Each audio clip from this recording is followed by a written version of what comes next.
to this week's edition of the DudeMan Show.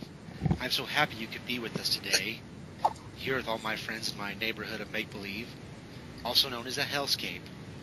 Mm-hmm. First we have the other dude. Hello, other dude. Wow, you made freaking Mr. Rogers sound more like a pedophile than he ever did. That was sort of my goal. I'm BigBlackHatMan, Mark. Not Mr. Rogers, in spite of my intro. And, hey, we have a guest today. Yep. Creepy, long-hair creepy guy. Like Hello. always. Yeah. We don't always have, one week we didn't have guests, but. Yeah. Yeah, well, guess what? This, there's no difference between the guests we have now and the guests we have then, because let me tell you, when it comes to this,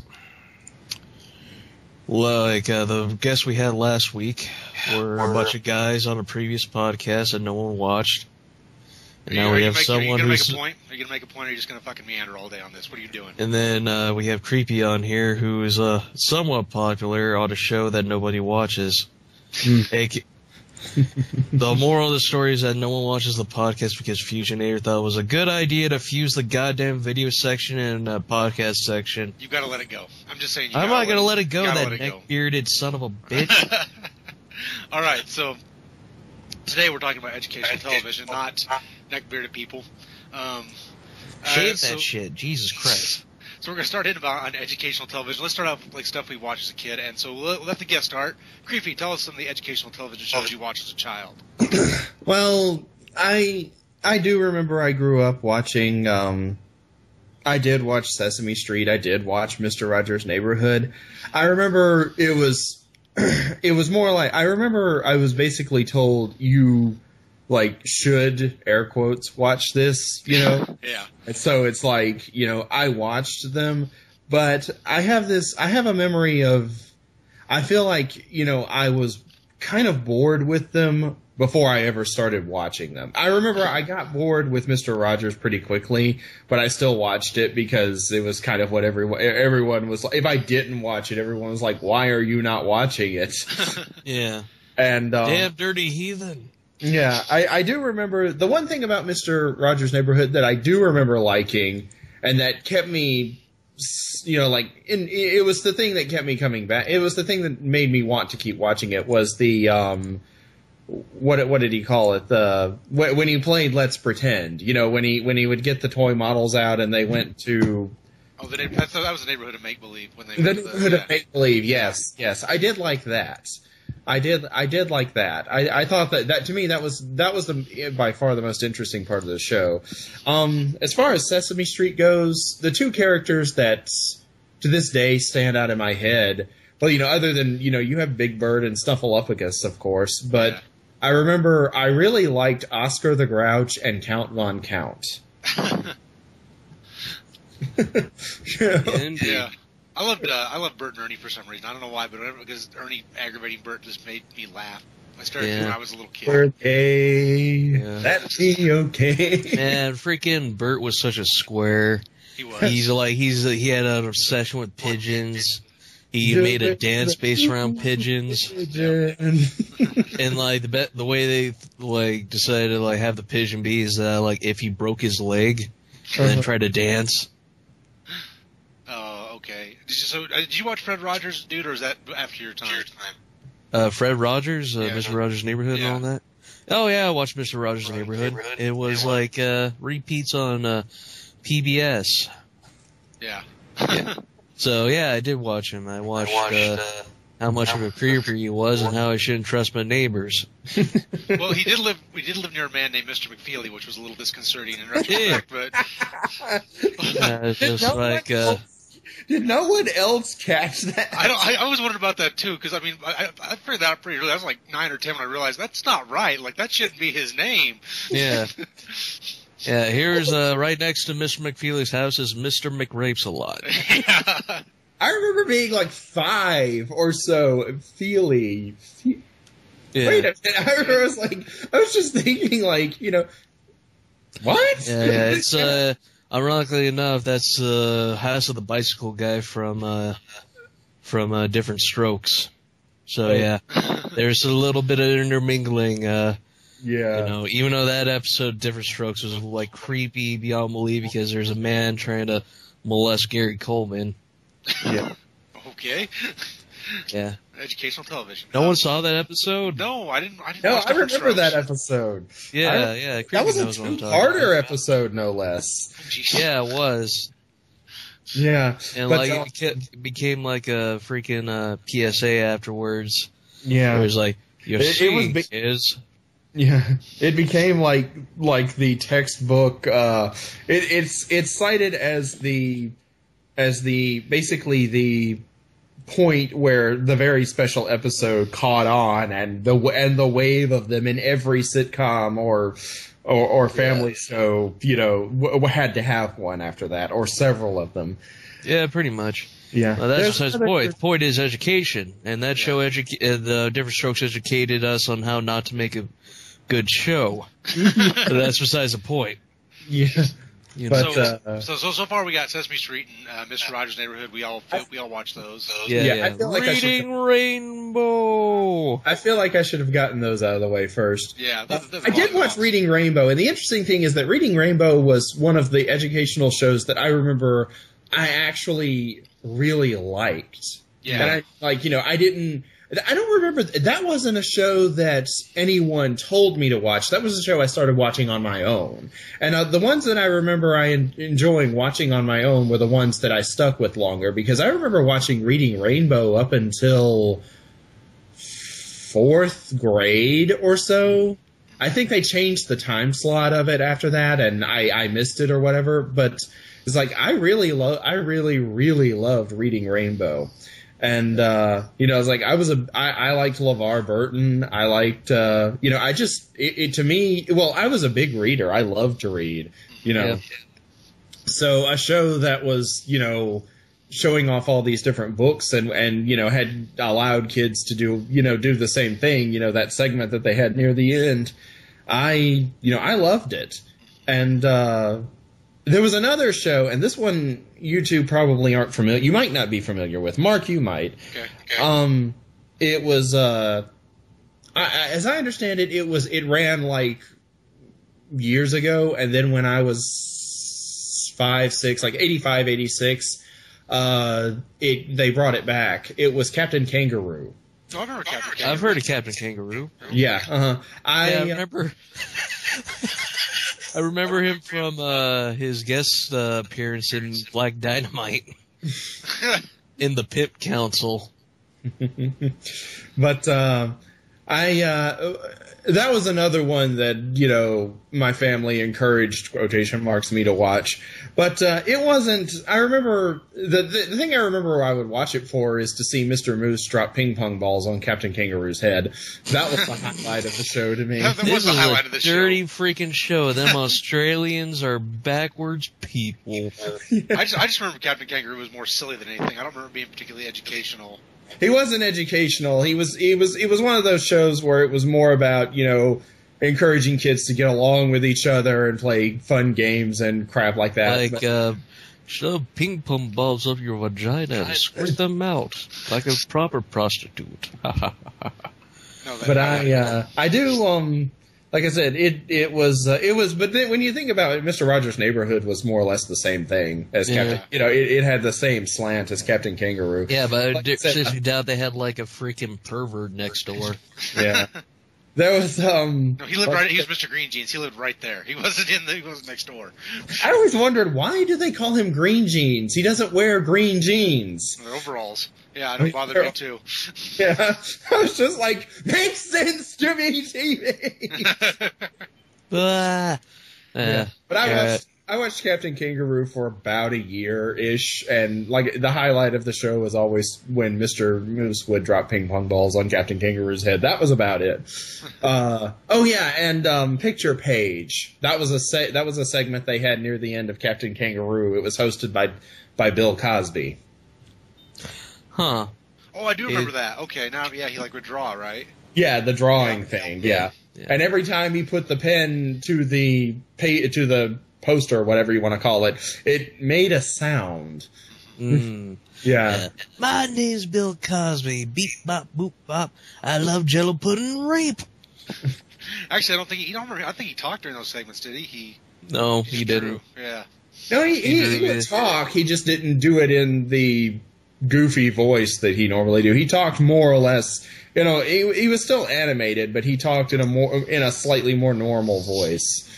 But the last one I have, let's see, I mentioned Sesame Street and Mr. Rogers' Neighborhood, of course. I mentioned Reading Rainbow and Captain Kangaroo. But the one that really, really stood out to me over the years that I never really got tired of was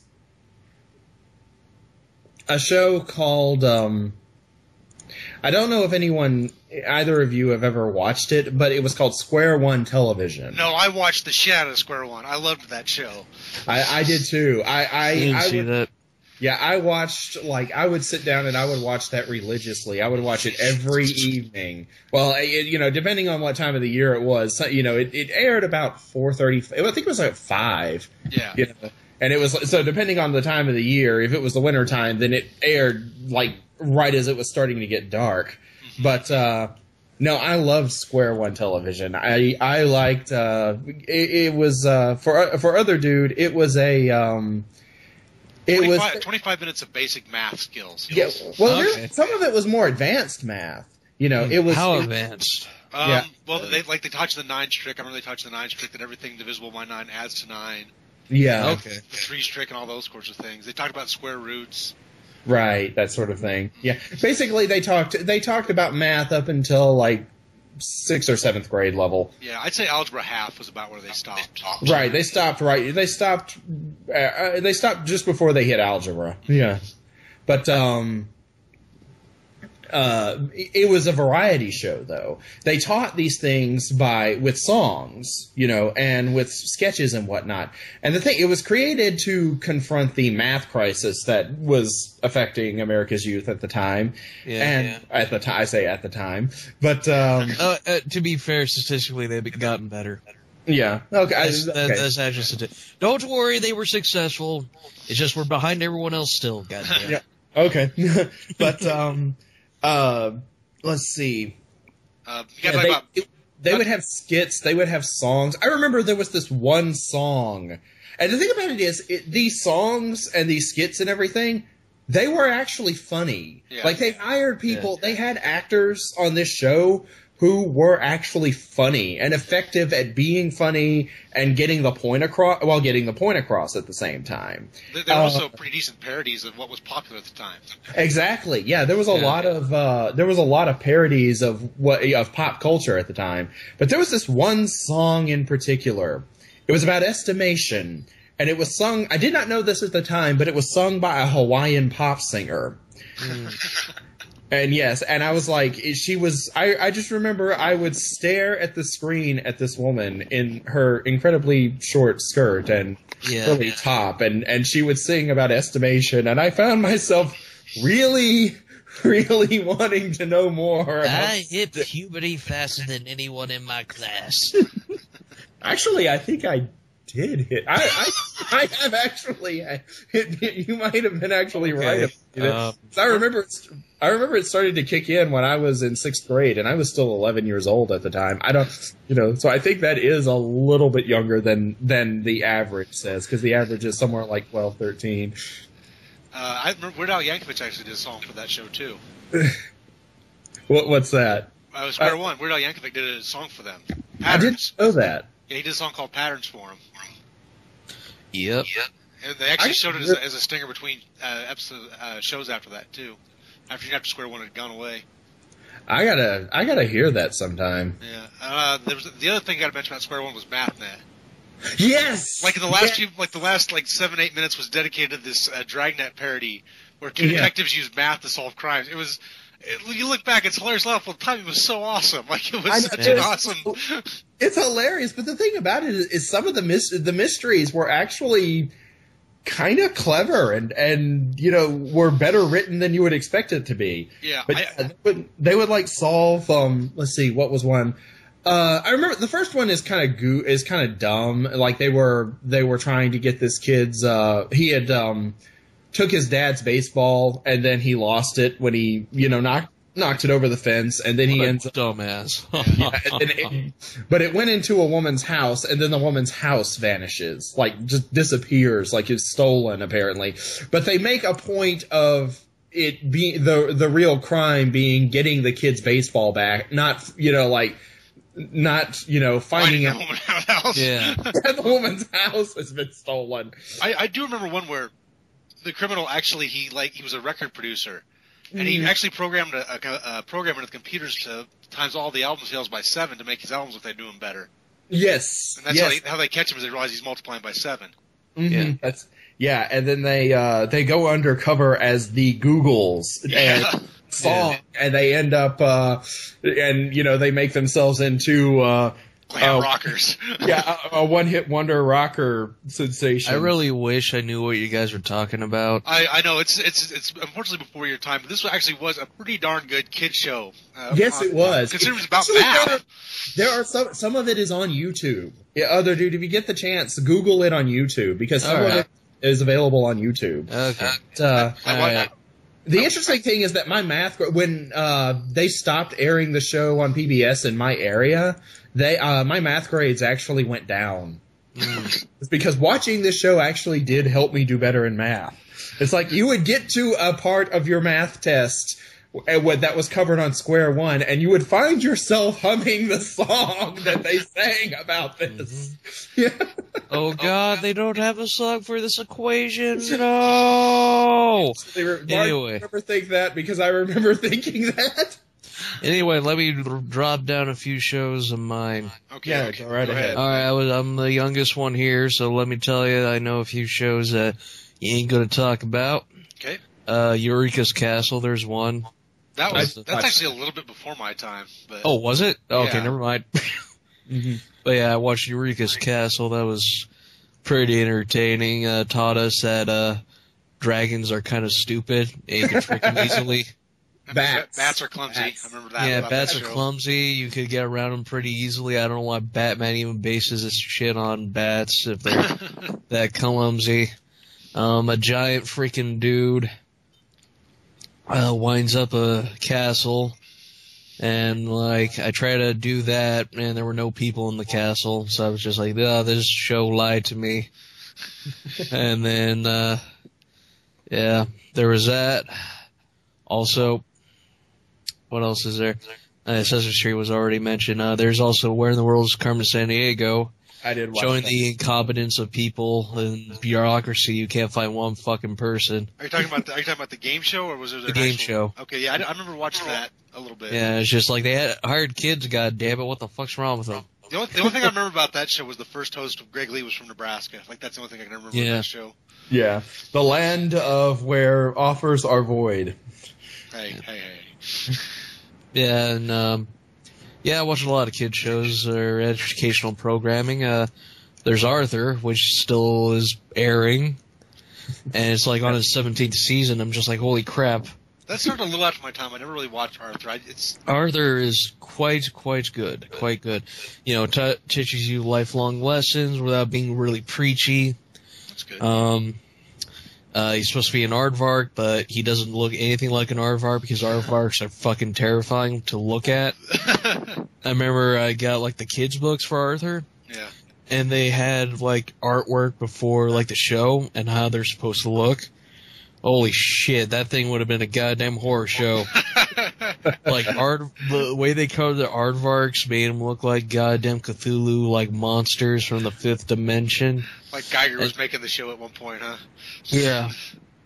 And then I watched, I liked animals as a kid, so I watched Zaboomafoo and, I don't know what that is. Craft Creatures. Okay, let me tell you. It's a show that taught me that you could literally pay anyone to act like a goddamn buffoon. Really? Yeah, two grown-ass men who are zoologists. Or hey kids, I'm gonna teach you about how animals work and blah blah blah. And then act zany like white people do. And then we'll have a black sidekick in our first show and replace her with a lemur for the second one. Okay. And then we're gonna freak little Mr. Other Dude out by speeding up the footage because his little mind can't comprehend there's a fast forward button. And he's just terrified that, like, you know, how unnatural that looks. Yeah, I'm not gonna lie, I was scared of fast motion when I was little. If you showed me Benny Hill, I would fucking die. That would be awful, dying watching Benny Hill. Oh, it's just like, you know, I'm like, I can't comprehend it every time. Like, it looks so unnatural. No wonder they use that shit in Jacob's Ladder. I'm like, why would anyone do that to themselves? They look like demonic. Even when they're trying to act goofy, like that episode when Bulk and Skull met, like, the Goldar and the Skull Jabroni for the first time. All right, what the fuck's happening? All right, what other educational programs you got, man? I mean, okay, I'm gonna label off ones I thought were shit. Okay, there's lots of those. Barney. Yeah, fucking Barney. Was pretty awful. I remember my time. The only episode I remember is that they brought a blind woman to teach kids how to be blind. I'm gonna now stab your eyes out, children. Hey, kids, I'm gonna throw acid in your eyes. And then Matt Murdock arose from the ashes as Daredevil to get his revenge on Barney the dinosaur. That'd make that show much different, but yeah. There's also an episode where they dress one of the kids as a troll underneath a bridge on their park. And like he'd be like, "Kids, watch out, there's a troll underneath there." And they're like, he's like, "I'm a troll, you can't pass, fuck you." We said fuck you on Barney and Friends? Yeah. Jesus! It's the worst episode ever. Yeah. And of course, there's Teletubbies. That one was after my time as well. I was kind of happy about that. Looked weird. Yeah. My cousin Jessica, when she was little, like forced us to watch it. And like, what the fuck's with these limey cocksuckers trying to brainwash our children? Oh yeah, and then there's Lamb Chop Sing Along, which I remember because it showed me that puppets can be really ugly. Like, really ugly. Yeah. It's about Lamb Chop. They brought us the song that doesn't end. Yeah. This is the song that never ends. Yeah, and then and then the I forgot her name, but she shows up, pulls out a gat, shoots it in the air, and is like, "Shut the fuck up." Sherry Lewis. The song does end. Sherry Lewis was the host of Lamb Chop. Yeah. And then she shot the Charlie horse. I'm not a big fan of that myself, but I give Sherry Lewis credit for really wanting to do something and doing it for like 50 years or how long she did it. Yeah. Like from the time she was very young on variety shows till, you know, the end of her life, unfortunately. Yeah. And then, I remember watching this other dragon show. I forgot what it was called. The dragon was equally as retarded as the one in, Eureka's Castle. Except it was just him, and he was acting like a goober all by himself, and he's trying to get the D to the princess. Okay. No, literally, intro shows him fantasizing about the princess, like, you want to give her the D. But unfortunately, you're probably going to kill her if you do that. Seeing that you're like, I don't know, 4 freaking tons, you fatty. How come every kid show we talk about there's an element of sexual abuse or pedophilia involved? I don't understand what's going on here. Man, there are some fucked up people out there, and they make kid shows. Yeah. Okay, so... Hey, Arthur didn't have any. Oh, cool. Good. Yeah, Arthur didn't have any, but they did have an episode where Arthur punched his sister. So? I did that a lot. I punched my sister. Big deal. I'm not impressed, Arthur, you pussy. Yeah. Then the next episode, he curb stomped his best friend, and then became freaking American History X. Yeah. I mean, Arthur's bald, so he's obviously a skinhead. I'm just like, this show sounds really just weak sauce, just really bad. Actually, I haven't watched the show. I have seen a little, I've seen bits of it. I've seen the character designs. No, trust me, I'm making Arthur sound terrible, but it's not. Okay, it's actually good. All right. Yeah, the episode where you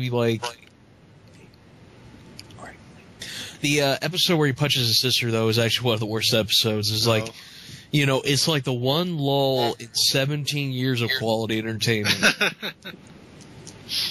Yeah. I mean, the way it was taught was that, like, you know, if your sister's a, like, bitch, you punch her, like, really fucking hard. And I'm like, since I didn't like DW as a kid, and I was, like, a sociopath as a kid, I was just like, you should have punched her in the face, Arthur. Wait. You were a sociopath as a kid? I'm thinking you still are. I just want to point this out. I'm a sociopath. I care when people die. Okay.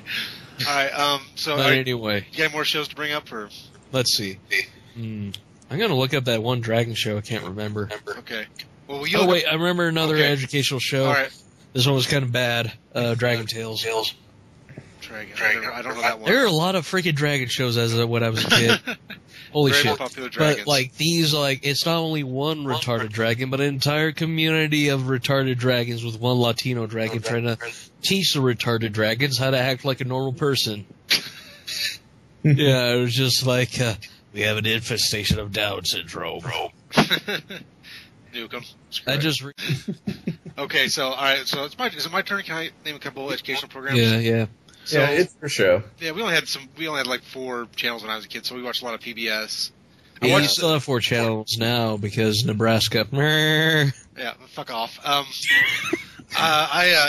watched a lot of. I watched 3-2-1 Contact, which was a science program. If I remember right, when I was a kid, they lined it up with Square One like it was an hour block. You watched 3-2-1 Contact, and then you watched Square One. Yeah, and then 3-2-1 Contact got replaced with Bill Nye. Yeah. Oh man. Oh wait, real fast. Bill Nye the Science Guy. That's another great show. That was a great show. Like and Bill also Nye. I watched Beakman's World, which was a lesser Bill Nye. Yeah. Yeah, I did not. Like, okay, you know how Bill Nye looks like a normal person? Yeah, I've seen Beakman's World. Beakman looks like a convicted felon who's served time in prison. It's like, we knew you killed that rat on your show, you son of a bitch. Why did they have a giant rat on that show? That never made sense to me. But because experimenting on rats and yeah, I didn't know either. That was a weird show. Watch Bill Nye the Science Guy. It was a way better kids science show. But one show that was kind of after my time, my sister watched it, so I watched little bits and pieces of it. Was Wishbone. Did anybody else watch that? I did see Wishbone a little bit of that. Yeah, I did see a little bit of that. I give that show credit for introducing like really difficult books to a younger audience, like sort of challenging them to go out and read. Yeah, really difficult classics. It was on. I watched it because my nieces were fans of it. They liked to watch it, so they would they would be over at our house. We had to babysit them after school let out. So when it was time for Wishbone, they would turn the TV on, and I would be in the living room, so I would see it with them. And it was okay. Don't poop on Mark's childhood, goddammit.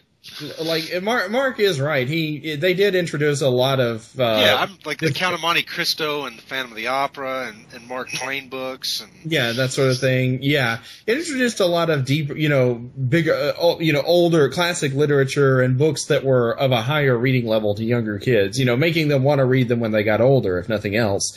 But even though the way they presented these books were not really always accurate. No, I remember they called Injun Joe Crazy Joe. I don't know. I remember that because I'd already read Tom Sawyer by that time. And how are you getting that wrong? Yeah, I mean, I watched Wishbone. I'm like, this ain't the Wishbone ass show. This is bullshit.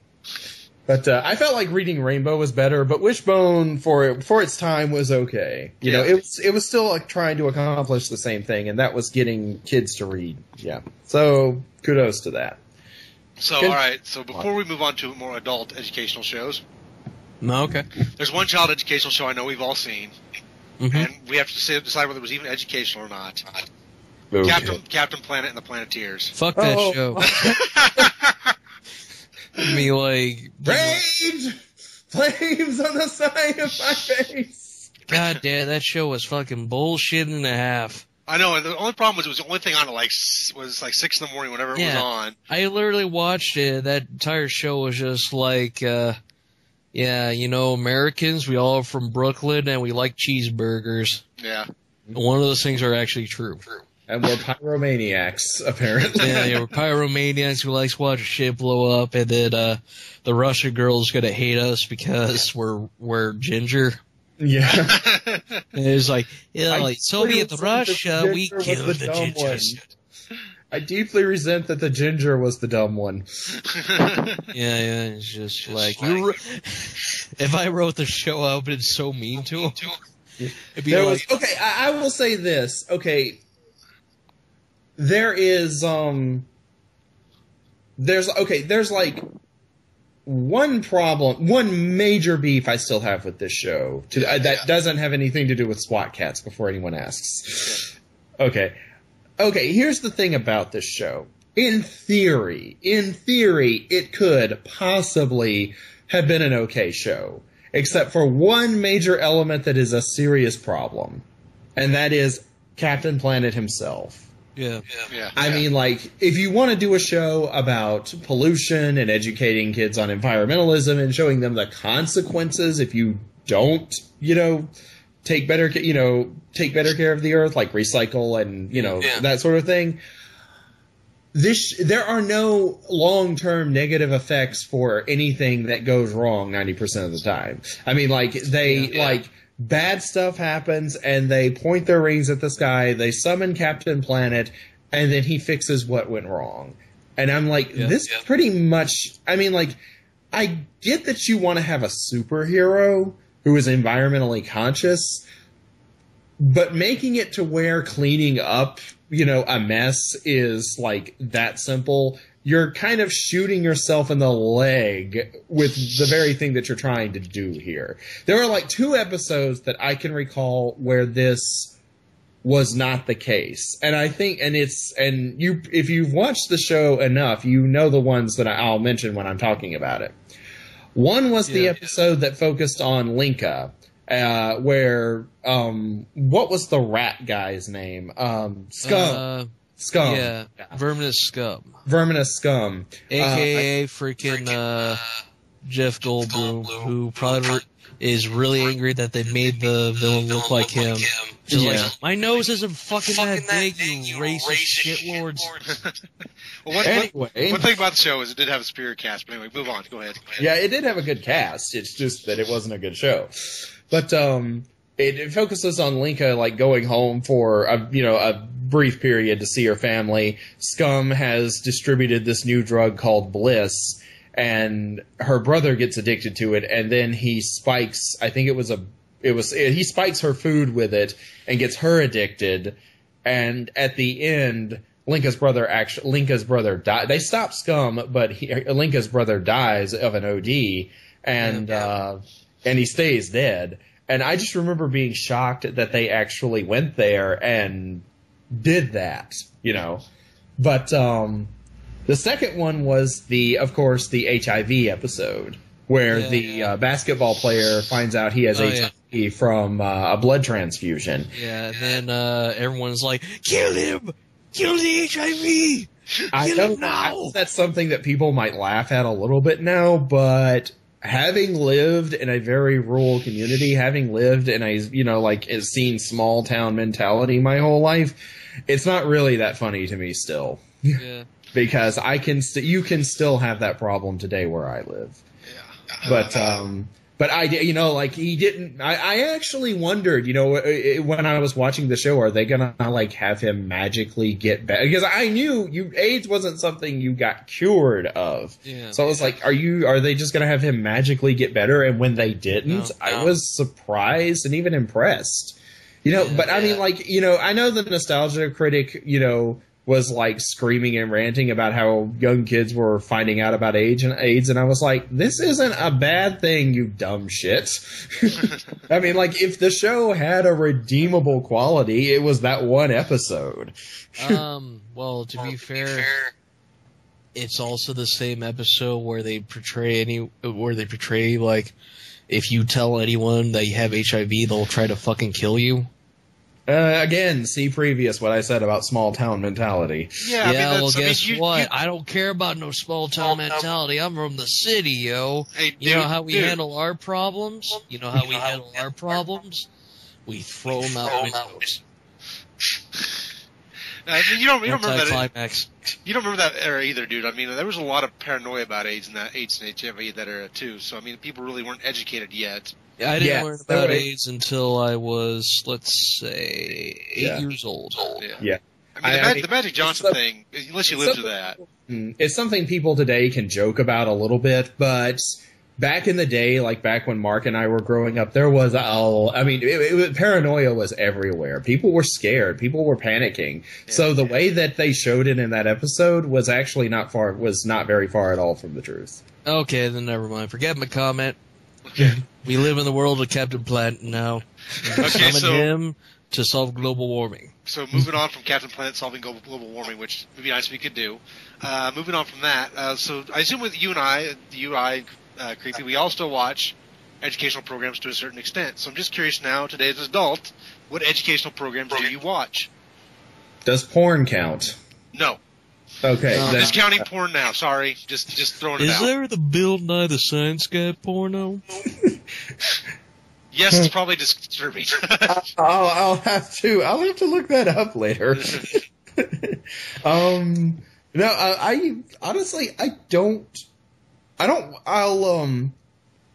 watch nearly as much TV as I used to. So I don't watch a lot of educational programs now, which I guess in a way is kind of sad. It's just I haven't been an avid TV watcher in a long time, and so as a result, I a lot of other dude. Are you okay?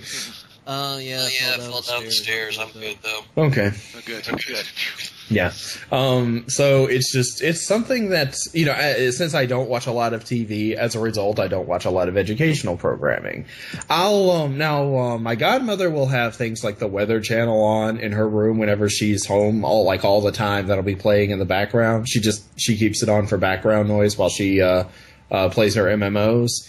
And, my godmother is a gamer. So I'll go into her room and there'll be something on TV and I'll see that, she'll have stuff playing from the Weather Channel or what's that other network? It's the one, most of the shows are educational programs for adults, but it's not PBS. I forget the name of the channel, but that'll be playing. So I'll see stuff. I'll drop in, but I don't watch it. It's not something I watch regularly. Okay, fair enough. Dude, do you have anything you watch? Cosmos. Cosmos, yes. Neil deGrasse Tyson's Cosmos was an excellent series. I actually bought it on Blu-ray, so. Yeah.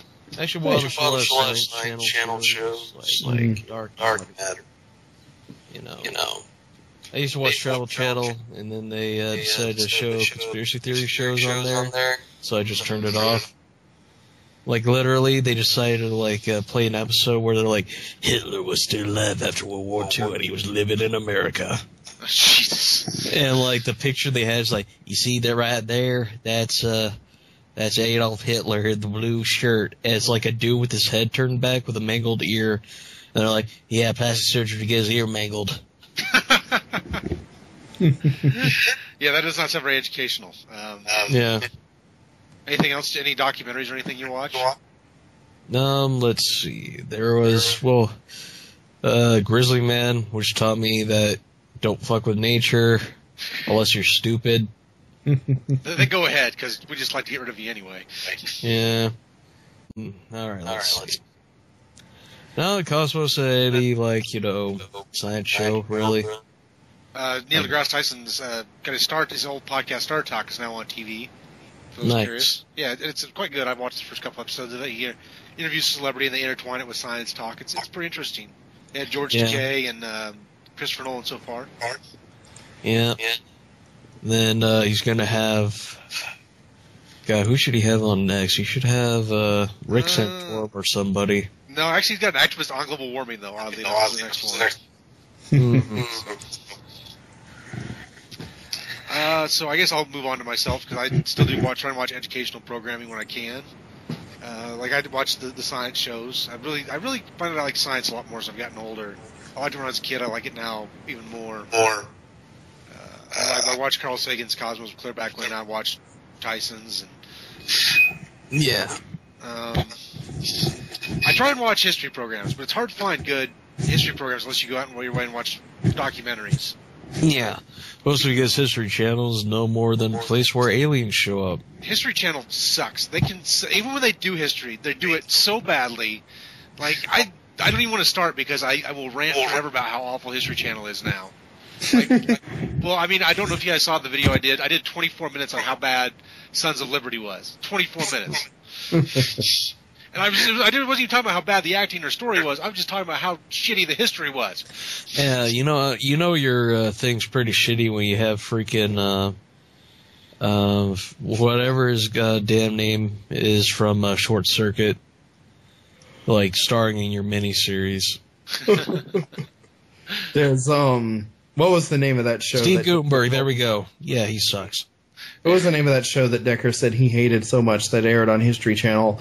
Ancient Astronauts. Oh, shit. Oh, God. Yeah.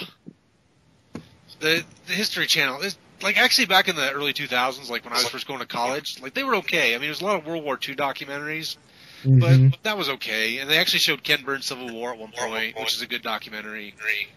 Yeah, it is. I've seen it. Yeah, but then they just, I don't know what the... Like, they went to entertainment, and now they're just terrible. Like, they're not even... Yeah, if you actually want some history, go to National Geographic or somewhere else. Yeah, PBS still has a couple good shows on that will occasionally cover some history. Yeah, I ain't saying it was aliens, but it was aliens. Yeah, aliens. They were responsible. They did it. I feel like academic history needs like a Neil deGrasse Tyson, someone to step up and sort of represent it, but I don't know if Peter Weller, ha ha ha. Peter Weller's a literature guy. Yeah, I know. Anyway. Maybe you should take the job, Mark. Yeah, I'll tell you what, if they'd offered to me, I'd be right there. I'd go right to the PBS studios and record my own history documentary series. And only old people would watch it. That's right, and I would love them. Me and the old people would hang out together, play bingo, and life would be good. Yep. Could I have my own show? I could wander around the South and point out like places that are supposed to be haunted or something. People think that's haunted. That's because they're idiots. Yeah. I'm like, just walk up on the hill. They think that's haunted, but they're dumb. That's not true. That's not haunted. The house across the street that's only been there for about 30 years. Now that one's haunted. It just doesn't look spooky enough for the locals. Yeah. Now let's go to the abandoned amusement park and see if we can solve a mystery together. Yeah. Here's our wise cracking dog sidekick who can't talk normally. But he talks, which is weird to begin with. Like, come on, man, the dog talks. All right, so anybody have anything else they want to add on educational TV before we wrap the show up? It had its moments. It had its history, and I have to admit I did learn a lot from it. Yeah, as did I. As did I. And, watching all that stuff growing up, I watched a lot of PBS because we only had the 4 channels, but hey. Yeah, same here. We only had 4 channels, so yeah, I know how that is. I feel okay despite it. So I didn't watch a lot of cartoons, but I watched a lot of educational TV, so... All right, well, I guess that's it for this show. Thank you, Creepy. Thank you for being with us. Mm-hmm. Thank you for having me. Oh, no problem. Don't regret it, goddammit. We need people to be on this show. Might have you again someday. All right, well, thank you all for listening. Have yourselves a good night.